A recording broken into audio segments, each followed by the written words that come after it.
ভাত, রুটি, পরোটা সব কিছুর সঙ্গে খেতে দুর্দান্ত লাগবে এই নিরামিষ রেসিপিটি। নমস্কার বন্ধুরা, রুচির কিচেনে সবাইকে স্বাগত জানাই। আজ নিয়ে এসেছি নিরামিষ সবজির একটি রেসিপি। চলুন তাহলে রেসিপিটা দেখে নেওয়া যাক, আশা করি ভালো লাগবে। তো এখানে দেখুন আমি কিছু সবজি নিয়েছি। তো এখানে আমি বিনস, গাজর, ক্যাপসিকাম, মটরশুঁটি, ফুলকপি, আলু, বেগুন নিয়েছি। তো এছাড়াও আপনারা এখানে সিম, কুমড়ো বা এখানে বাঁধাকপি নিতে পারেন। তো এখানে বন্ধুরা আমি সবজিগুলোকে কেটে নিয়েছি, দেখুন এইভাবে ছোট ছোট করে। তো একটু ছোট করে কেটে নেবেন এই রেসিপির জন্য। তো দেখুন কিভাবে সবজিগুলো কেটেছি। একইভাবে সবজিগুলোকে কেটে নিয়েছি, তার সঙ্গে মটরশুঁটিগুলোকেও নিয়ে নিয়েছি। আর সবজিগুলোকে খুব ভালো করে ধুয়ে নিয়েছি। এদিকে একটা কড়াই বসিয়ে দিয়েছি। কড়াইতে দিতে হবে 1 চামচ তেল। এখানে আমি সাদা তেলে রান্না করেছি, তবে আপনারা চাইলে সর্ষের তেলও করতে পারবেন। তেলটাকে খুব ভালো করে গরম করে নিতে হবে।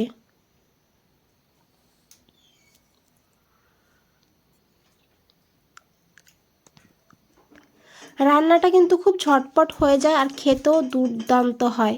অনেকে নিরামিষ খেতে চায় না, তবে এইভাবে এই নিরামিষটি রান্না করে দেখবেন। যারা খেতে চায় না তারাও চেয়ে চেয়ে খাবে। তেল গরম হয়ে গেলে দিয়ে দিতে হবে সবজিগুলো। তো সব সবজিগুলো কিন্তু এখানে দিয়ে দিতে হবে। এখন দিয়ে দিয়েছি মটরশুঁটিগুলো। আর গ্যাসের ফ্লেমটা মিডিয়াম করে দিয়ে এইভাবে ভালো করে মিশিয়ে নিতে হবে সবজিগুলোকে। সবজিগুলোকে ভেজে লাল করব না, শুধু এইভাবে একটু নাড়াচাড়া করে নেব। তারপরে ঢাকা দিয়ে মিডিয়াম ফ্লেমেই কিন্তু এইভাবে রেখে দেব 2 মিনিট। সবজিগুলো এতে একটু মজে যাবে। 2 মিনিট পর ঢাকনাটা সরিয়ে নেব। দেখুন সবজি থেকে হালকা হালকা জল ছেড়েছে। আর এখন একবার খুব ভালো করে এইভাবে মিশিয়ে নিতে হবে।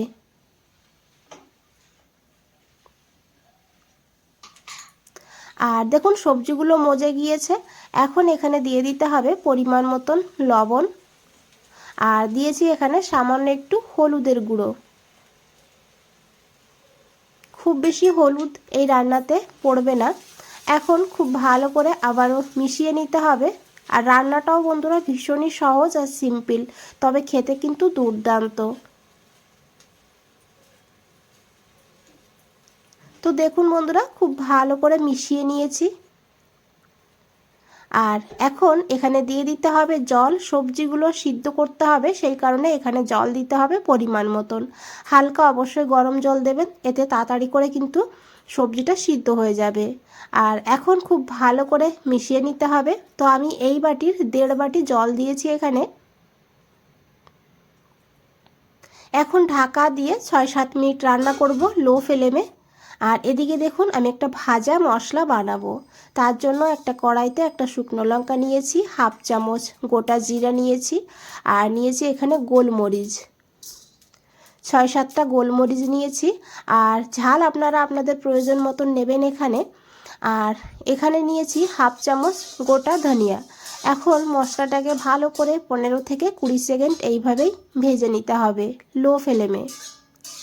মশলা ভাজা হয়ে গিয়েছে, মশলার থেকে সুন্দর একটা গন্ধ ছেড়েছে।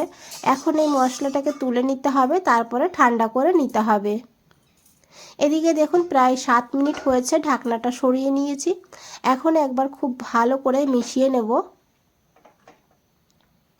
আর এখানে বন্ধুরা সবজিগুলো কিন্তু সিদ্ধ হয়ে গিয়েছে, দেখে বুঝতেই পেরেছেন। দেখুন আলু সিদ্ধ হয়ে গেলে বাকি সব সবজিগুলোই কিন্তু সিদ্ধ হয়ে যাবে।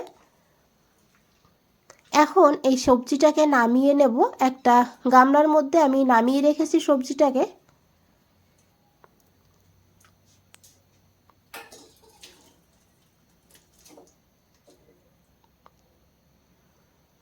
আর এদিকে দেখুন কড়াইটা পরিষ্কার করে কড়াইটাকে আবারও বসিয়ে দিয়েছি। আর এই কড়াইতেই দিয়ে দিয়েছি 2 চামচ সাদা তেল। খুব বেশি তেলেরও প্রয়োজন হয় না এই রান্নাতে। তেলটাকে খুব ভালো করে গরম করে নিতে হবে। তারপরে দিতে হবে একটা তেজপাতা, আর দিয়েছি এখানে একটা শুকনো লঙ্কা, তার সঙ্গে দিতে হবে পাঁচফোড়ন, হাফ চামচ পাঁচফোড়ন দিয়েছি। অবশ্যই ফোড়নে পাঁচফোড়ন দেবেন। এখন এই ফোড়নটাকে ভালো করে ভেজে নেব।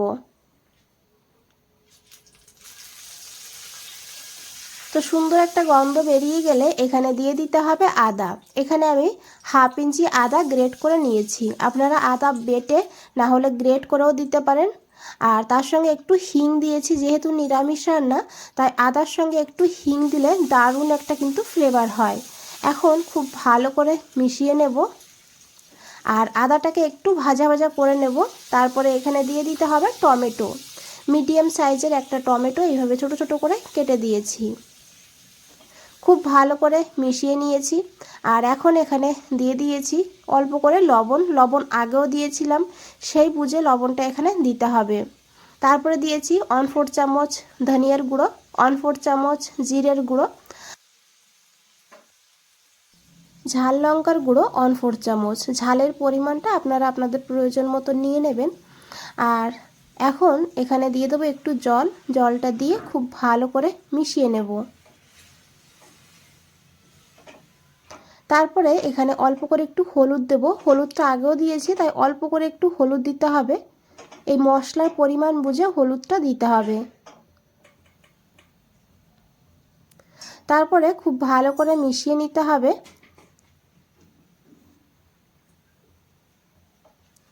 আর তারপরে ঢাকা দিয়ে মশলাটাকে 2 মিনিট ভালো করে কষিয়ে নেব। এতে টমেটো সফট হয়ে যাবে, আবার কিন্তু মশলার থেকে তেলও ছেড়ে দেবে।